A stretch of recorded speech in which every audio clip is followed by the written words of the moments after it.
Alright, hello everyone, my name is Denizen and welcome to 10 random new worlds in 10 minutes for Europa Universalis IV. Allow me a minute extra here to explain the idea. So, the Europa Universalis expansion, the Cossacks, which has just been released, improved the new world generator that was first introduced in the Conquest of Paradise DLC. And as the name suggests, this option allows you to generate a random new world instead of the normal North and South America, we all know. And there's a bunch of behind-the-scenes stuff going on in the creation of this random new world, but suffice to say here that there are a lot of different tiles in the game, sort of territorial tiles, and that the game uses to create this new world. And there should also always be one large landmass, according to the wiki at least. The trade nodes are also generated dynamically, as are the nations and the ideas for those nations as well, it seems. So, as the random generator has been improved, let's test the results in this video. I'll be sure to cut the loading times to make it not so boring for you. Oh, and by the way, we will turn off the fog of war / terra incognita, of course, to be able to see it. Let's see, terra incognita in lobby is turned off. And lastly here, the goal is to just show you the generated worlds. We won't dwell on them for too long, and that way you can decide for yourself whether you like what you see or not. Alright, here we go. Alright, so here we are in our first generated random new world, and as you can see, there is really not a lot of stuff going on here. A lot of empty space and oceans, basically. We've got some land masses here that contain some one province miners, it seems. By the way, these names are all randomly generated, so Perry Lead is not a real name, as far as I know at least. Let's see what else we got. We got a lot of islands here, and this seems to be sort of the main mass.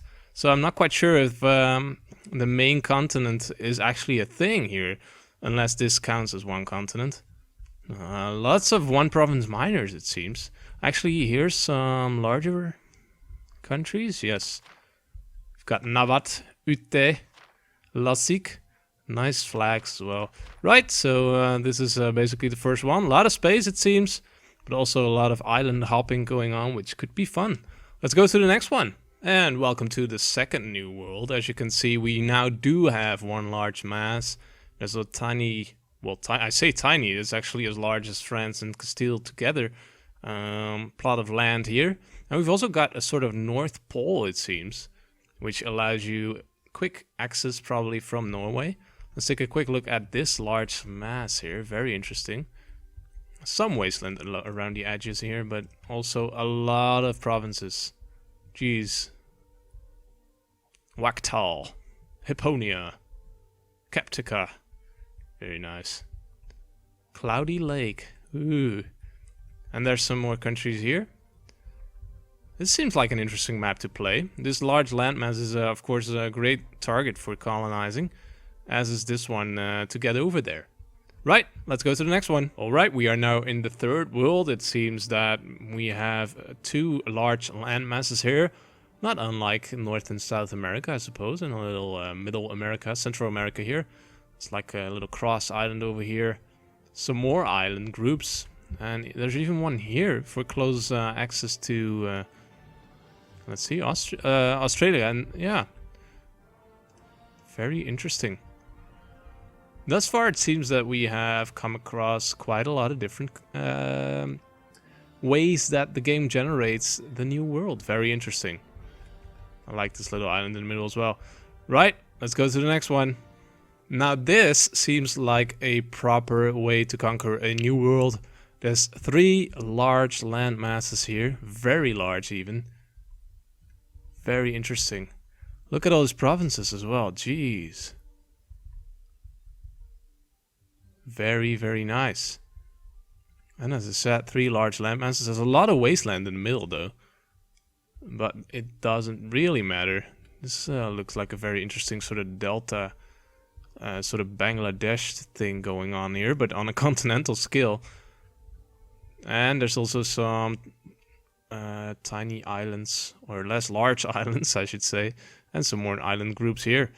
Very interesting new world. I think this would be a very nice one to play on. Right, on to the next one. Right, this is world number 5, if I'm counting correctly. There's a large landmass in the north, and that is basically the only large landmass that we have. We've got the same sort of island that we had in one of the earlier maps, that was right here.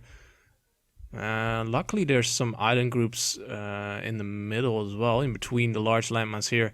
Otherwise, it would be very difficult for Europe to get here, probably. From Russia, it's a bit more easy to get there. There's some more tiny land groups over here. And even a sort of volcanic island chain, it seems. Very nice. Right, let's go on to the next one.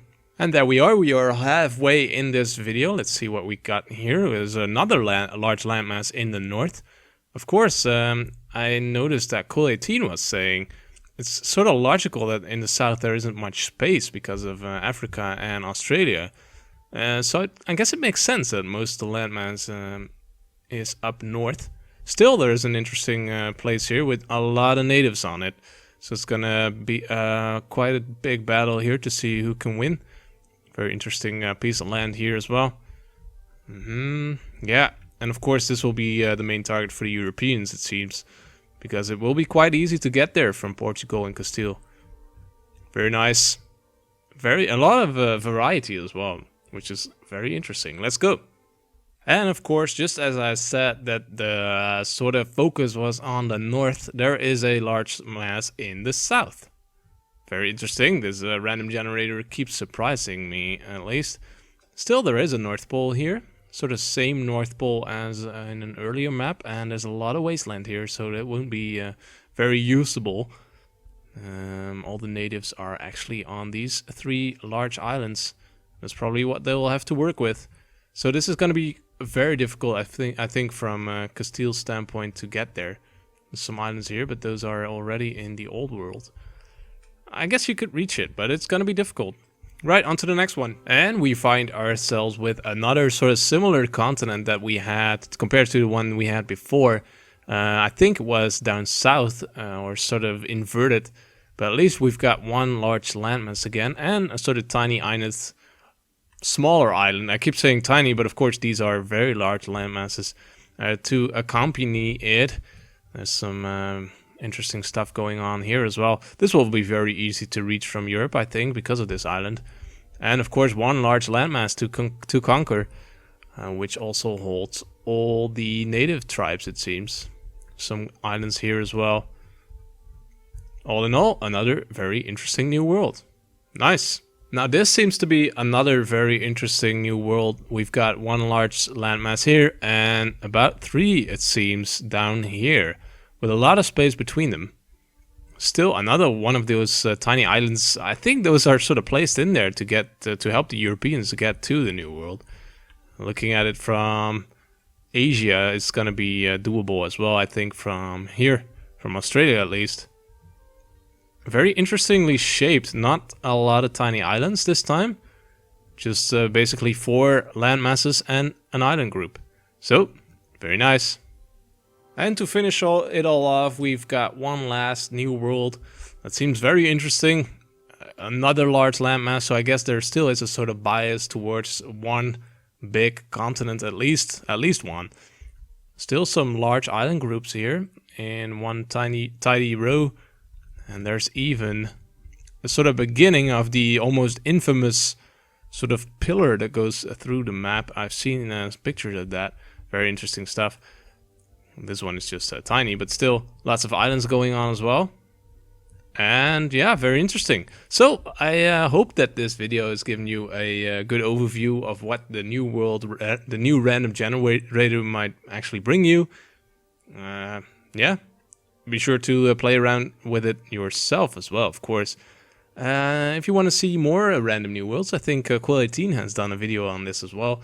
Be sure to check it out. I will link it in the description. And also be sure to check out my actual gameplay videos for Europa Universalis, where I played Japan in the Cossacks, and I also do a vanilla playthrough without any expansions as Gelre in Europe. So, thank you guys for watching. We'll see you guys next time. Thank you. Bye-bye.